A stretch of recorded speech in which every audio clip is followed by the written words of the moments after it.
I would like to ask the producers very briefly to present themselves. How did they start in their field, let's say? Mr. Fatmir, you can start. You are both a director, a scriptwriter, and a producer. Thank you, Keldy. Yeah, it's weird a bit to go in English, but anyway, we all know as our third language after Albanian, Italian, and English. So it's our third language. I have started in late 80s, making my first short movies, and it was very, very different times compared to today. And then I wanted to make my own films. I never left Albania because of that reason.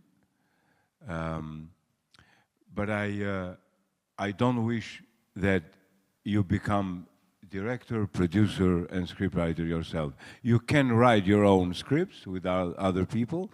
This is what I am suggesting. But becoming a producer and director, like I'm still today, it's a big mistake. I managed to do that, but you pay a very heavy price for that.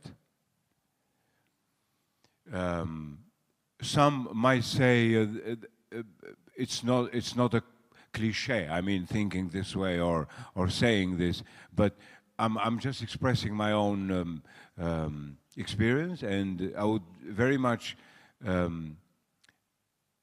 applaud the idea that today we have really film producers in Albania. I mean, fortunately, we don't have many, but we have some very good professional film producers in Albania. So that's for starting.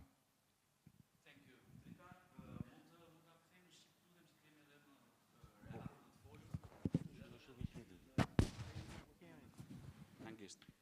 Të lutem, fillesat e tua si producent. Starting point. Se dhe ti e ke interesante rrugtimin. Po jam është. Këtë diun se ma i mentën e. Se ma mene, mendo sa e lasht është. Okej. Po punë si gjithë tjera të fillon. Ishte momenti. Nuk... Okej, kishte fillu kjo lloj faza, sepse kishte ikë kjo plejadë, domethënë nuk ekzistonin më filmat shtetëror. Filloi historia për qenë filmat me kompanitë para private që kanë bërë gjithë brezi këtyre që ishin nga kinostudio që filluan industrinë. E filluan këto produksionet edhe domethënë filluan koproduksionet më përpara. Pastaj brezi im, grupi im ishte konsoliduar kjo gjë. Domethënë ekzistonin të kompanitë e para, po kryesisht ishte modeli që kompanitë ishin regjisorët. Dhe aty filloi historia. Pastaj filloi një plejadë tjetër që ishte ndryshe nga regjisorët, të cilët vazhdojnë, janë disa ekzistojnë dhe sot. Pjesa tjetër po u rinovu kjo lloj gjëja. Ne prapë gjithsesi themi që ndryshe nga shumë deg tjera, filmi ka pas sifat. Domethënë ekzistenca e një institucioni, një sistemi, mirë keq, kushdo ca të kënaqur, ca të pakënaqur, ka ekzistuar një sistem për me marr financimin, me ekzistu filmi, ndryshe nga shumë gjëra që dhe janë shujt në Shqipëri. Domethënë ka pas shumë deg, shumë lëvizje të cilët nga pamundësia për të mbështet, kanë ardhur në pikën që janë shu. Dësa filmi mirë keq me gjithë problematikat është kriju ajo mini industri që sot mund të jetë mini në dimension, po është profesionale. Nuk mund të thush dot, domethënë që në Shqipëri realizohet një film më pak profesional se në Sloveni. Mund të jenë kushte tjera, pagesa tjera, mundësi tjera. Ana profesionale është po e njëjta. Ana e krimtarisë pastaj është çështje talenti, domethënë ai talenti nuk është grip që të ngjitet, kështu që varet se si është.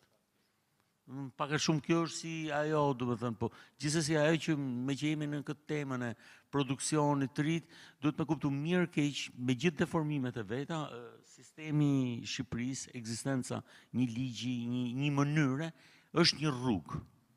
Është e vështirë, normal, si çdo rrugë tjetër, po ekziston. Pra, domethënë, kemi një lloj fare, jemi të konvertuar ose të konektuar me gjithë vendet e tjera të rajonit të Europës, pra një gjë e mirë ka gjithë shanset e mundshme për të ecë. Sigurisht nuk jemi të barabartë me një francez për shumë arsye të tjera, ekonomia, vendi e tjera, por gjithsesi nuk është se kanë bërë një gabim të madh që zgjedhin këtë rrugë për ta bërë. Nëse megjithatë e duan, kanë kurajun, kanë durimin dhe sigurisht talentin. Regis, same questions. Keep it as you wish, English or Albanian. Hello, everybody. Thank you for being today. Thank you, Kelly. I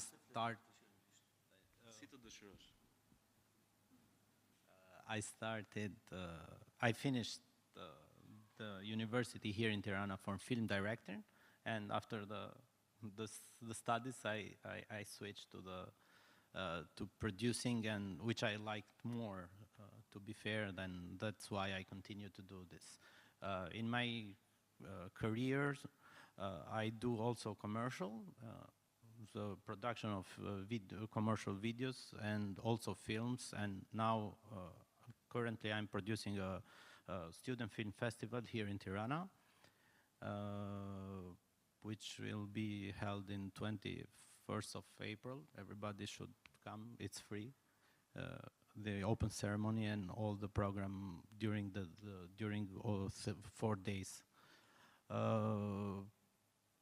It's very hard and to accept the fact that from film director, hoping to be a film director, switching to production, and production are always doing paper, taking about money. Trying to keep in the budget. But it's not only that. We're going to discuss today, no? Yeah, It's what's visible, let's say, but also underneath there is all this problem: how to find the project, how to find the good partners, how to pick up one director or other, like one scriptwriter or one actor.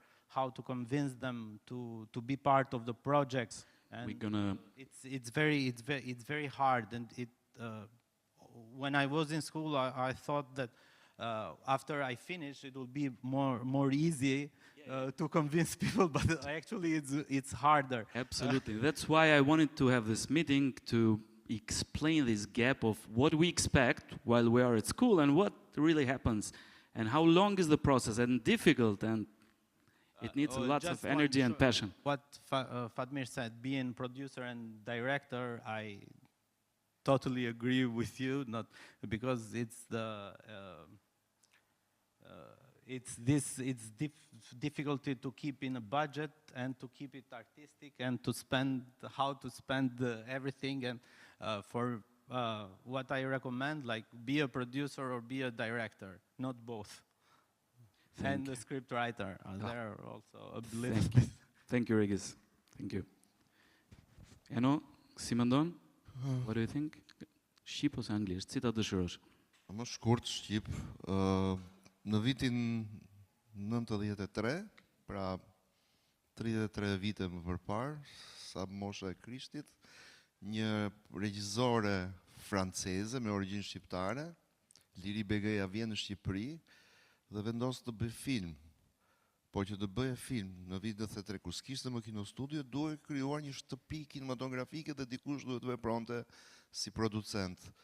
Dhe në këtë moment Liri Begeja, Sajmir Kumbaro dhe Piro Milkani themeluan kompaninë Bunker Film, të parën të regjistruan kompaninë e parë në Shqipëri të prodhimit të filmat. U krijua për të shërbyer Liri Beges, e cila xhiroi filmin Larg Barbarëve me Timo Flogun e të tjerë, dhe më vonë sigurisht secili që kërkonte të bënte projektet e tij ndodhi që jo se u shpërbë kompania, po u larguan. Samir Kumbaro hapi kompaninë e tij, SK Film. Liri Begeja u rikthye në Francë, se e pa që Shqipëria nuk kishte akoma si dha shumë shpresa Shqipërisë. Terreni i dur për të bërë filma, dhe ndërkohë Piro vazhdoi me kompaninë Bunker Film, të cilën e vazhduam, unë u ta atashova mbas u ktheva nga studimet më vonë, dhe në farë mënyrë e bëri çik nga halli për të bërë projektet e tua, sepse me çdo që do flasësh, që do të mbështesin në projekte si producent, ata duan të bëjnë projektet e tyre. Dhe po të shikosh, në këtë atmosferën shqiptare, janë shtëpi filmike ku janë individ, se të tillë janë, kështu funksionon. Dhe punojnë projektet e tyre. Pra, kur thua projektet e tyre janë dhe vetë regjisor, apo i iniciojnë apo i zgjedhin projektet, në çfarë sens? Po, Fatmiri për shembull kryesisht është vetë autor dhe vetë aplikon dhe vetë producent. Pastaj ke këtë brenda familjes, siç është në gjithë botën, por nuk ekziston akoma, tani punon me të tjerët, tani është ndoshta i vetmi që punon me të tjerët, korrigjon nëse jam i gabuar, sepse nuk merr përsipër të bëj regjim vet. Dhe në këtë peizazh, prandaj po them që secili ka krijuar të vetëm për të kompaninë e tij, është bërë producent nga halli. Në një kohë që producenti është diçka më e madhe, nëse shikojmë botën, sepse një producent merr në punë kur vjen puna për produksione të mëdha që menaxhojnë miliona euro, aty bëhet një ushtri me producent ekzekutiv që mbushin, plotësojnë me radhë shumë pozicione që çdo gjë të funksionojë si një zinxhir, mekanizëm shumë i mirë deri në përfundimin e filmit. Se ti ke të bësh dhe me partner të huaj dhe duhet të jesh gjithmonë, do të kesh përgjigjen gati për çdo gjë.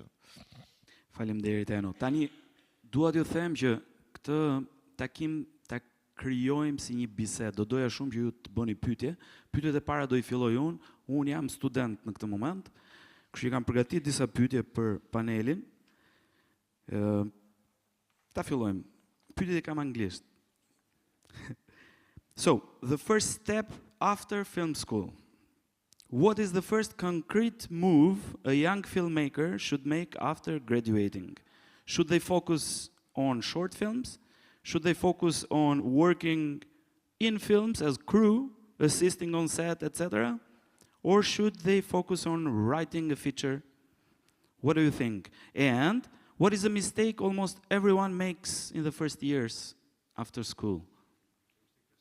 Çfarë gabimi bëjnë në përgjithësi studentët sapo mbarojnë shkollën, do të thënë se krijohet një konfuzion, kanë atë periudhën që duan dhe nuk dinë si të arrijnë ato gjërat. Secili e di vetë atë rrugën e tij, në mënyrë absolute secili e di vetë. Unë dua vetëm të them një dy gjëra për pyetjen që shtroi Keldi. Unë kam qenë asistent 4 vjet, pasi mbarova Universitetin e Arteve, dhe aty kam mësuar pothuajse me ata regjisorët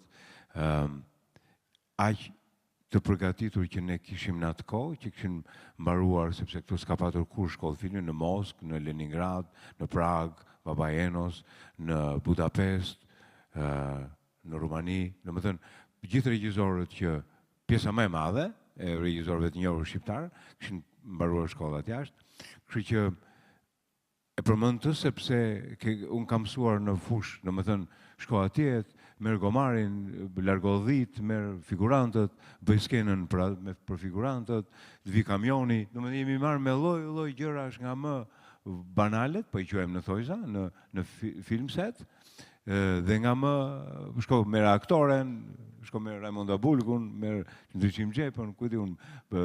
Më vonë unë mësova një gjë nga që lexova pak në anglisht, që asistenti duhet merrej me skenarin dhe me aktorët që kishin skenën për të xhiruar.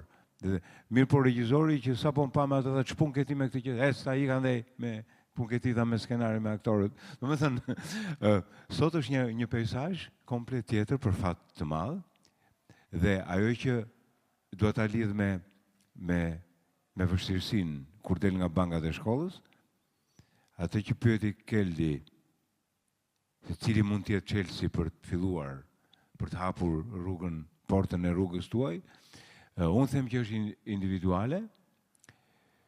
Natyrisht është i njohur dhe është i provuar eksperimenti për të bërë filmin e shkurtër, filmin e parë të shkurtër, filmin e dytë të shkurtër. Unë do thoja mos humni kohë shumë me filma të shkurtër e para, gjë që do e sugjeroja unë vetë, mund të bëni 1-2, siç është edhe ligji me sa di unë, që është me vlerë, që ju financojnë nga qendra e filmit, domethënë është me rregullore që të rinj të marrin financim, shkoni direkt në oqean me filmin e parë, të dytë, provoni sepse është çdo gjë është e mundur. Sidomos sot peizazhi që përmendi Eno si fjalë në produksion ka marrë kuptimin më në fund, kuptimin e vërtet. Kur kam filluar unë si producer, isha super amator, pjesën më të madhe të gjërave nuk i dija, pavarësisht se dija anglisht, por prej shumë vitesh, por prap ishte një proces që më pengonte mua në krimtari. Mendoj, se di sa më ka penguar apo sa më ka bërë mirë, po jam i sigurt që ka qenë pengesë. Kështu që ky peizazh i produksionit sot ka marrë pamje tjetër. Producentët e tipit Dritan Huqi e të tjerë janë producentë të cilët nuk janë producent të bërë nga halli dhe nga zori si unë që doja të prodhoja filmat e mi. Ata janë producent klasik, producent të mirëfillt, të cilët e din edhe pse ta bëj këtë film, edhe pse mos ta bëj këtë film, edhe sa audiencë, apo sa nga ana komerciale, edhe sa në mod apo në kohë seriali apo filmi. Mua më ka mbetur sati, unë për shumë të më thuar serial më duket sikur po më vret. Gjë që është gabim. Sot ka serialet jashtëzakonisht, unë nuk i ndjek, por janë të një cilësie jashtëzakonisht të lartë, apo jo? Serialet që bëhen në botë. Dhe sa vjen më shumë fonde, po alokohen për shows, për seriale në Europë, edhe në Shqipëri. Unë nuk po them që, unë nuk po them që kjo duhet jetë rruga, po kjo gjë që po ndodh tani dhe mund të jetë një fazë kalimtare, e cila do t'i hapi sërish rrugën filmit art house, filmit independent. Padyshim që filmi dhe kinemaja janë dy koncepte të ndryshme, të bësh kinema, pra është arti i saj, është arti i kinemas, edhe të bëhen filma, të prodhohen filma, është e ky një peizazh tjetër i cili i përkon, si me thënë, interesit, pasionit, talentit që përmendi tani të gjithë secilit nga ne. Faleminderit. Dëshiron dikush të shtoj diçka apo të vazhdojmë një pyetje tjetër, si mendoni? Djema? Dritan, kam një pyetje për ty, a mund të ma thuash thjesht çfarë është një producent, çfarë bën, kush është puna, roli, sepse ka mendoj një keq kuptim, kështu e kam pasur unë përpara, që producenti më ka dukur gjithmonë një figurë pak distante, e vështirë për të approachur, për të qasur, dhe nuk ja kuptoja mirë, dija që merresh vetëm me lekët. Ndërkohë që tani që e njoh filmin shumë mirë, producenti ka thënie në kreativitet, në shumë dimensione. Mund të lutem? Vështirë është t'japësh i përkufizim, se domethënë tani t'japësh i përkufizim me dy fjali dhe të thush është kështu, është i që ke vështirë. Ta shpjegosh se që kush është përshkrimi i punës, është i diskutim tjetër, po ti merre vetëm thjesht. Domethënë një vepër artistike në fund të ditës është produkt i diçka e shkruar. Që në momentin që ti e shkruar dhe bashkë me të dhe iden për ta realizuar film, ti pikërisht këtë drejt e delego dhe pronari asaj gjëje ti e vetëm thjesht një pronar ides intelektuale, pronari fizik i asaj vepre. Pa u bë akoma film është producenti.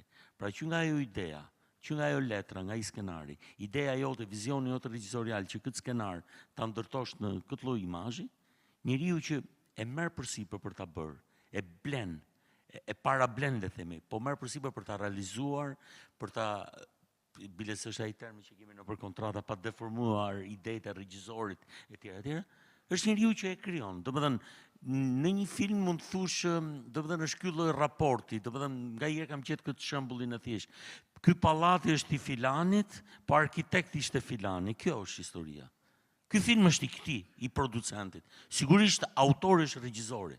Në film ato shkojnë bashkë. Domethënë, edhe është kjo ndarje klasike, dikush ka atë pronësinë ekonomike, menaxheriale, të ndërtimit. Regjisori ose skenaristi është autori që e ka kriju, ka ndërtuar gjithë ngjarjen, gjithë mesazhet që përcjell. Por raporti është ky.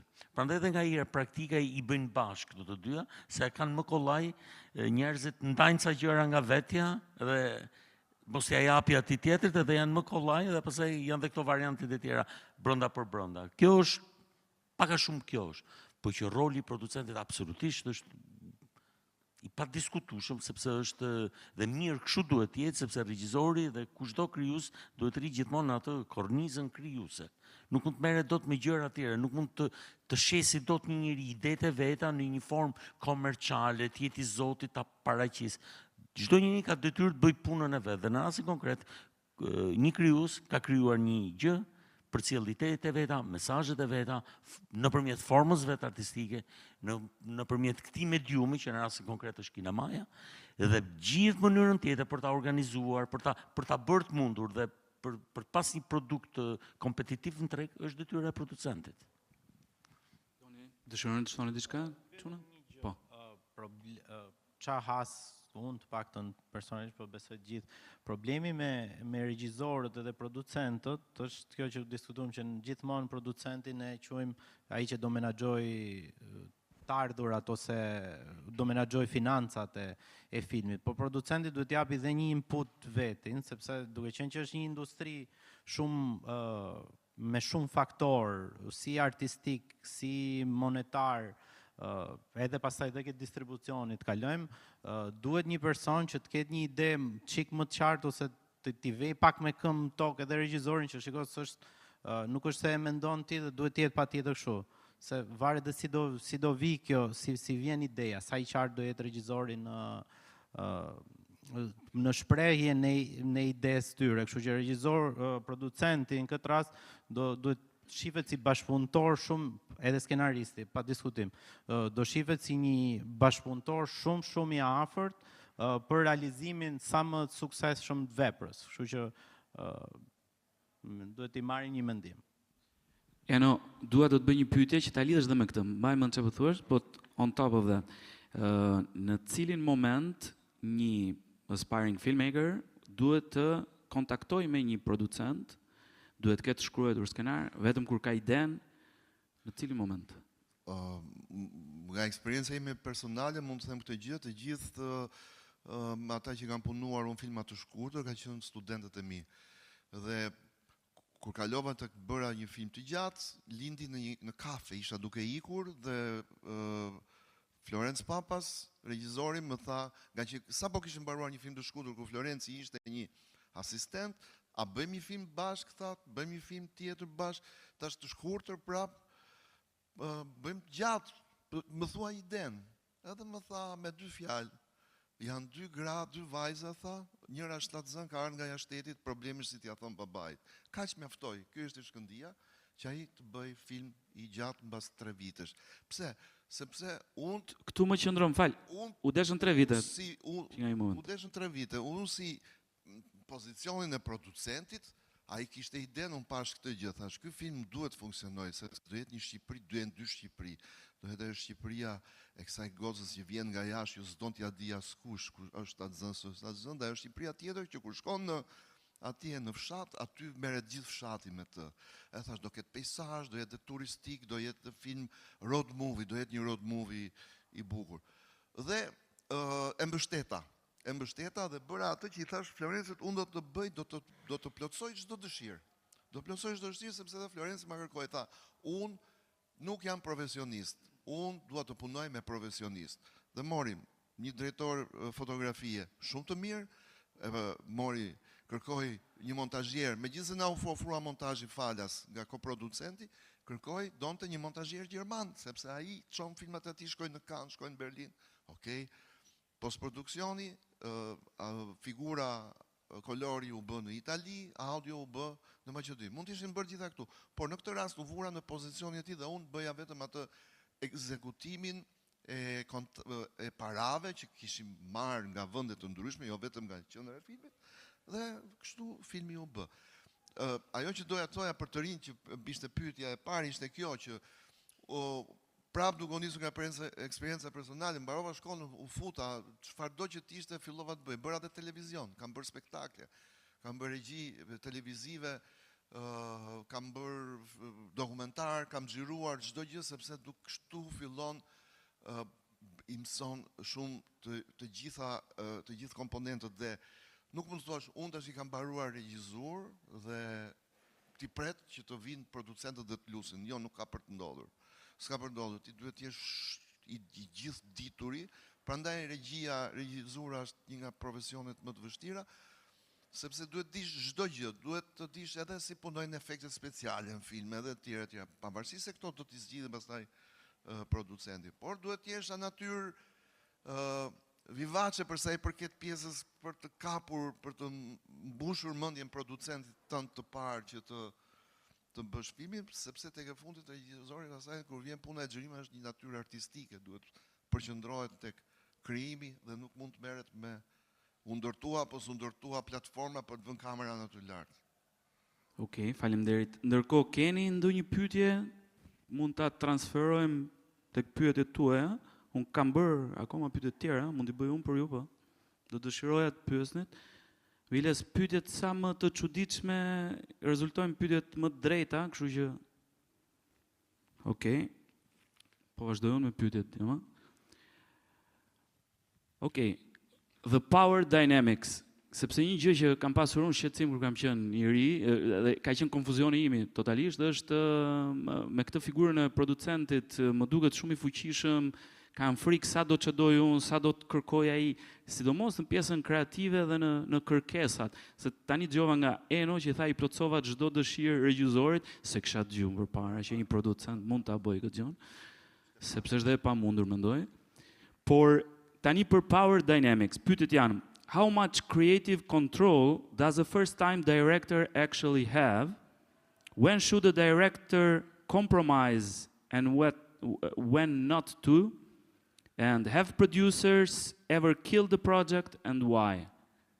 Kush mund të tani? Faleminderit. Në pyetje, e ke domethënë gjithë ky koncepti që është gabim ti i ke futur edhe një përkufizim. Viza. Ora, shumë e thjeshtë historia, domethënë mos e shihni dy gjëra të kundra, është e njëjta gjë. Janë dy njerëz në të njëjtën varg që s'kan shpëtim, po mos ecën me atë varkën. Domethënë, nëse njëri lëviz kështu, të dy do binë. Domethënë është një e keqe domosdoshme, mos e trajtoni kështu, ja plotësova gjithë dëshirat. Jo, nuk është.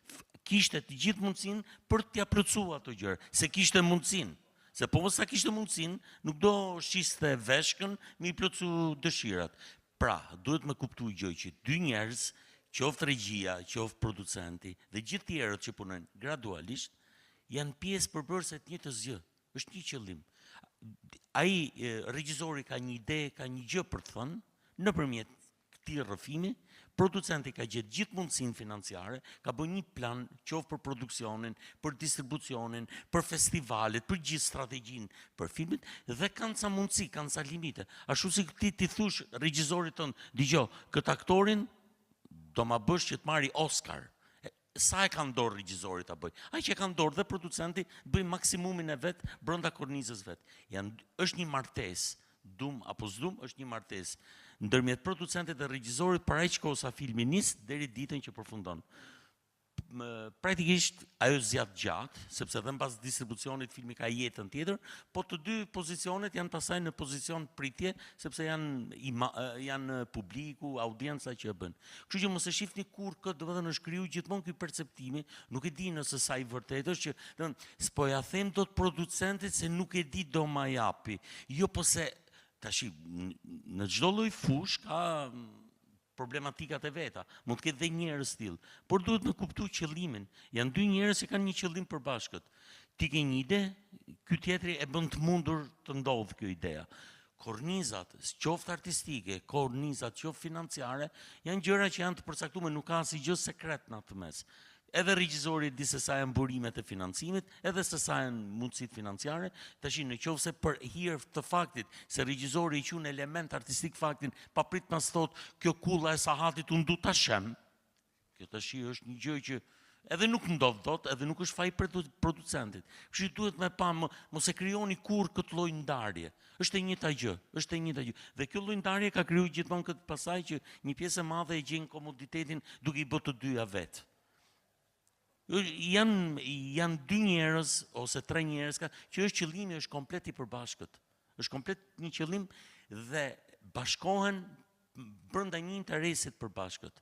Tash këtu ka gjithmonë atë. Tjetër si ishte ajo pyetje se u mora më shumë me komentin e.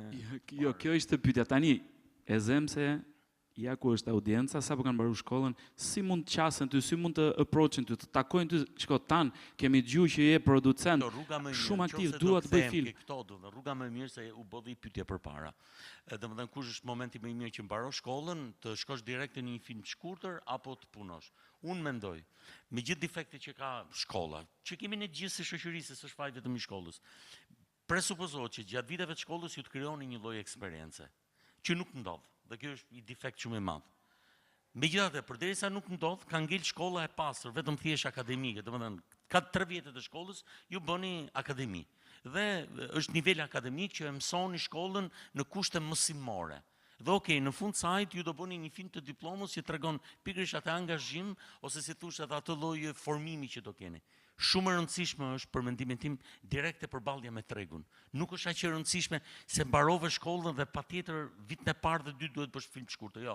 Është shumë e rëndësishme të fillosh të kuptosh, të njohësh industrinë. Domethënë, të njohësh ato njerëz që punojnë, ato bashkëpunëtorë që mund të ngjesh, fillosh të përballesh me punën, e gjitha kjo do krijojë atë eksperiencën më të mirë që spaku do përfitoni vetëm një gjë, të krijoni pritshmëritë.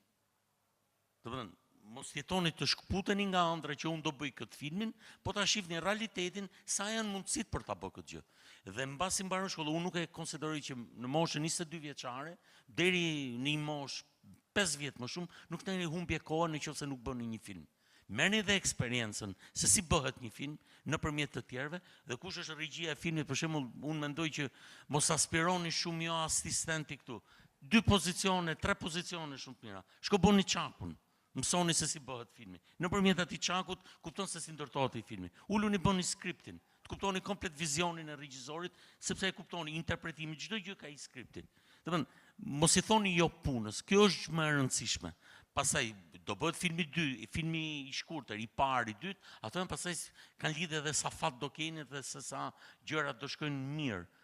Por dhe kjo që domethënë direkt ke filmi gjatë, pavarësisht se kjo që thot Fatmiri është shumë e drejtë për krijuesit, por nuk ta lejon sistemi atë lloj gjëje. Ti do bësh një film të shkurtër, do ta qarkullosh në 2-3 vjet nëpër festivale, pastaj në varësi të atij lloj suksesi do bësh tjetrin. Mirë është që ti alternoni, të punoni, bëni film të shkurtër, bëni dokumentarin. Dokumentari është e stërvitja e përjetshme, për mendimin tim. Nëse do një autor, një krijues të ri, gjithmonë të jetë i stërvitur, çdo ditë është dokumentari. Se s'ke nevojë të krijosh asnjë gjë. Ti me një kamerë, sot teknologjia është pafund. Këto gjithë që kanë ardhur kanë bërë super dokumentar. Po i kanë harruar tani se përmendin filmat. Kur kanë bën fillim kanë bërë super dokumentar. Kështu që domethënë në një farë mënyre unë mendoj kjo është më e rëndësishme dhe e kisha merak nga hera parë, ndërsa pastaj qasja. Po nuk është kaq e mirë që për shembull industria vetë i njeh njerëzit. Unë kam bërë prej vitesh projektin e diplomave të studentëve dhe e kam pas bërë për 2 motive. E para, shikoja gjithë elementet me të cilët do punoja nesër. Si autor ose si staf. Ajo përballje me tregun, mos thoni jo nuk ka, do të thënë puna është një. Dhe është shumë e rëndësishme të kuptoni të gjithë mentalitetin dhe mënyrën se si punohet. Dhe ajo që do krijoni do vinë mbi bazën e asaj gjëje. Jo thjesht hajde, domethënë se ja kam mësuar shkollën që filmin e duk kështu. Duhet dish edhe mundësitë se sa janë këtu. Në rastin konkret filmi i shkurtër realizohet 100% në Shqipëri. Kur kalon pastaj ke filmi gjatë, ke perspektivë tjetër se ke bashkëprodhime, ke elemente tjerë. Kështu që mos e shihni fare këtë lloj të dhe mos keni ankthin e mbarova shkollën duhet bëj patjetër filmin. Jo, krijoni eksperiencën, ajo është më e rëndësishme sepse filmi do i vi momentet dhe do ta bësh. Faleminderit. Dëshiron dikush apo mund bëj një pyetje? Fatmir, kur ishim jashtë, po bisedonim dhe the, kjo është koha më e mirë për të bërë filma. Si epok, në krahasim me vitet që kanë qenë përpara. Çfarë do të thoje? Duhet kuptuar si duhet kjo, se mund të dukem si Nastradin, nëse nuk është kuptohet tamam. E kam krahasimin e kam bërë me të paktën me një dekadë. Le të themi 10 vjet më parë ose 15, ndoshta edhe pak më shumë. Epoka digjitale, të cilën unë e kam njohur shumë më vonë, pra ju keni lindur dhe rritur me të, një pjesë e juaja, edhe lindur madje, unë e kam njohur shumë vonë sepse një pjesë të madhe të filmave të mi, qoftë unë edhe dokumentar kam bërë me 35 mm. Tani e di, edhe Eno e di, me film. na merrte koka era, po ashtu ishte, sepse kishte dalë dhe video në atë kohë, por më pëlqente 35 mm. Pra, epoka digjitale, jo vetëm që e testoi vetveten, të vi ke pyetja e Kelit, e testoi deri diku veten, që mund mos jetë vetëm një shprehje aq më shumë e avancuar e të bërit film dhe kinema, por ekziston mundësia sot me të gjithë teknologjinë dhe me post-production teknologji, që të bëhet jo vetëm film, seriale, po edhe kinema e vërtet. Pra u provua kjo si kohë, si uru kalua.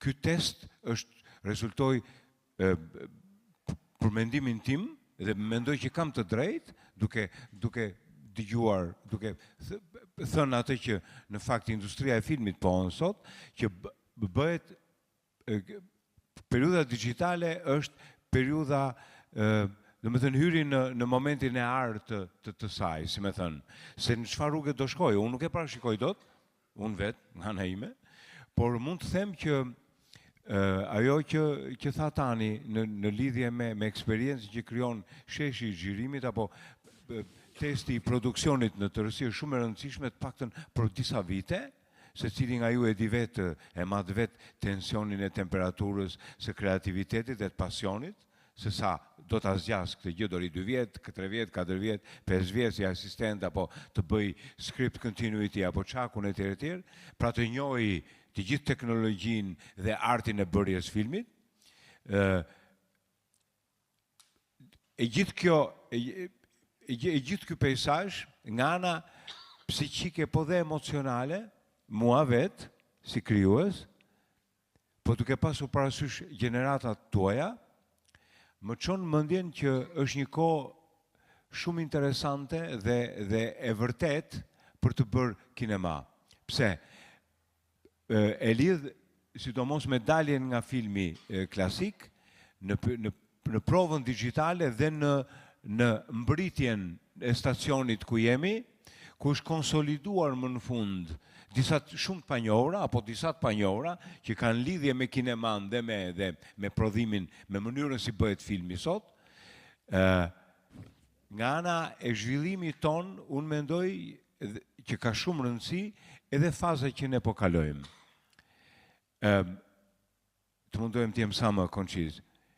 Ideja e ikjes e Maris Aratis nga Shqipëria, si artist, për atë që e tha tani, për pamundësinë që një pjesë e madhe ka menduar se nuk bëhet kinema, nuk bëjmë dot art, të thash, është një gënjeshtër, është një vetë gënjeshtër shumë e madhe.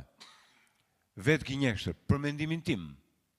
Secili është i lirë të vej nga Australia dhe të bëj filma kudo në botë, në Hollywood, kudo në Itali, në Greqi. Kjo është më se e mundur sot dhe do ndodh, po ndodh, do ndodh dhe do ndodh shumë më tepër.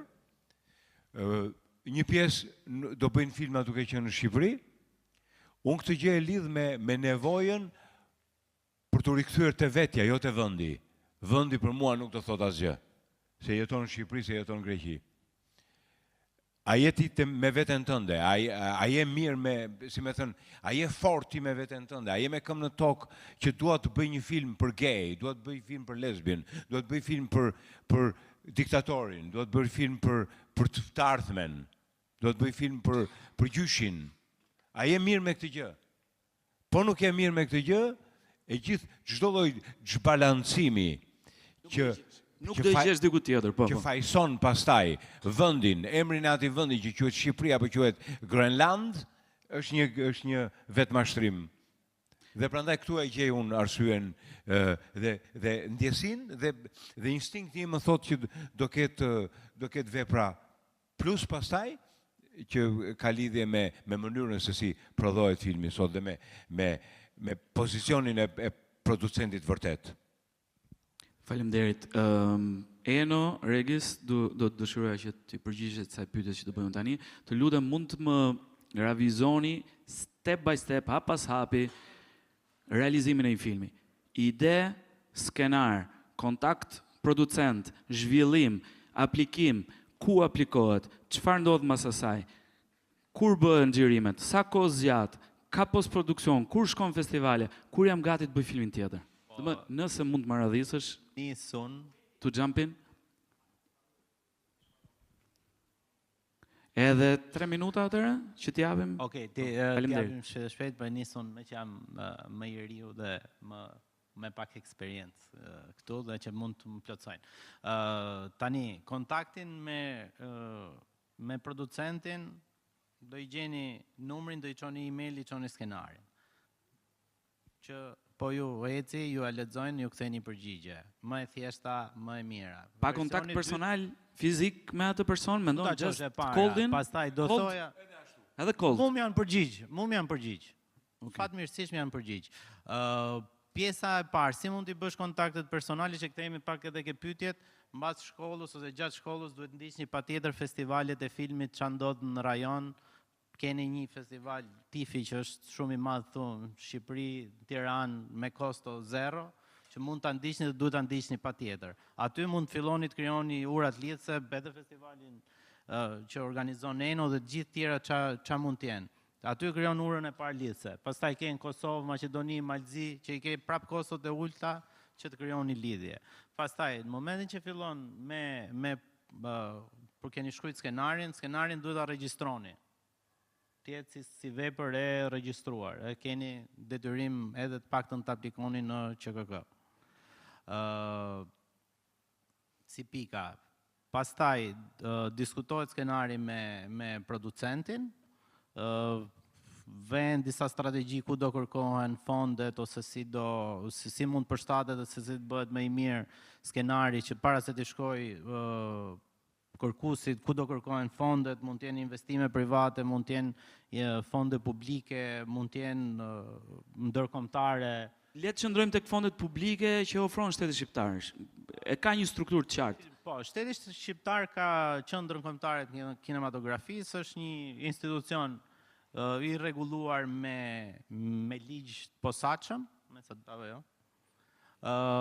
Dhe ka disa kategori që mund të aplikoni, që është nga filmi i shkurtër deri ke vepra e karrierës. Ndërto keni dhe zhvillimin e skenarit, që është në një moment dytë. Të paktën duhet kesh një lloj eksperiencë të paktën me 2 filma të shkurtër, të realizuar me fonde private ose publike, por që të kenë qenë prezent në festivale ndërkombëtare të filmit.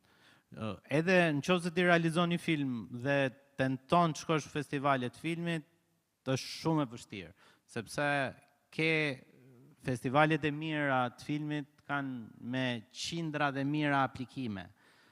Duhet keni një konkurrim shumë jashtëzakonisht shumë të madh. Pritshmëritë i keni reale për të besoni ke vetja, apo pritshmëritë duhet i keni sipas. Qofse ndiqni festivalet, aty, domethënë ndiqni si spektator festivalet, aty e kuptoni që ka njerëz që bëjnë filma shumë të mirë, domethënë nuk di ç'a them.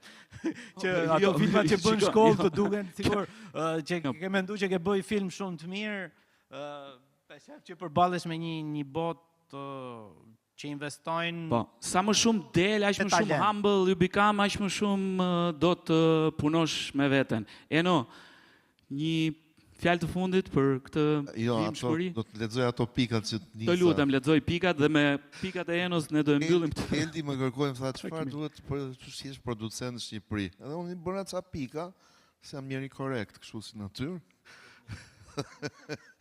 Dhe producenti i Shqipërisë duhet një herë kontakte personale, të ketë kontakte personale të mira, të njohë ambientin artistik ku jeton, ku vepron, të ndërtoj besim, të eksploroj komshinët, domethënë të di se ç'ndodh në Maltëzi, Maqedoni, Serbi, të krijoj lidhje, të bëj connections të proceseve të produksionit të filmit në Shqipëri, të gjej projektin e dur, të bëj një aplikim sa më tërheqës, të gjej personat e dur që do të realizojnë këtë projekt, të aplikoj në kohë, të aplikoj në gjitha forumet e mundshme, se ka vetëm ka edhe jashtë, të gjej koproducentët dhe të bëj marrëveshje shumë të qarta, të aplikoj në këto, e mira do ishte të fitoj Cinema Network, ose fondet të tjera, Euroimazhin, të bëj submission në Euroimazh, të gjej fondet të tjera, të bëj mentoring, do më thënë të detyroj regjisorin të bëj mentoring dhe vetë për projektin, të ndaj detyrat, të punoj ngushtë me regjisorin, të promovoj filmin që përpara se të mbaroj, të ndërtoj një kalendar, të bëj gjithë kontratat me gjithë anëtarët e grupit, të siguroj atë cash flow, do më thënë mos filloj xhirime pa padur të sigur çfarë atë një minimum të keshit, të japi gjithmonë grupit të filmit të japi besim, çka do të thotë të ketë një marrëdhënie shumë të mirë me grupin e filmit. Po i bërtit e grupit të filmit nuk fiton asgjë. Fillosh bërtazësh aty në set, jo po pse s'është bërë kjo, nuk fiton asgjë.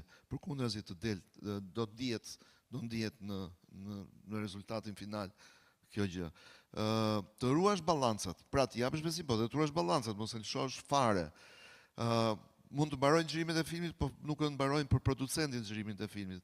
Bëj montazhin sa më parë, pavarësisht se regjizori mund të thotë prit se unë kam kohë, ti ulesh me montazherin dhe e detyron bën një pre-edit, sepse të duhet.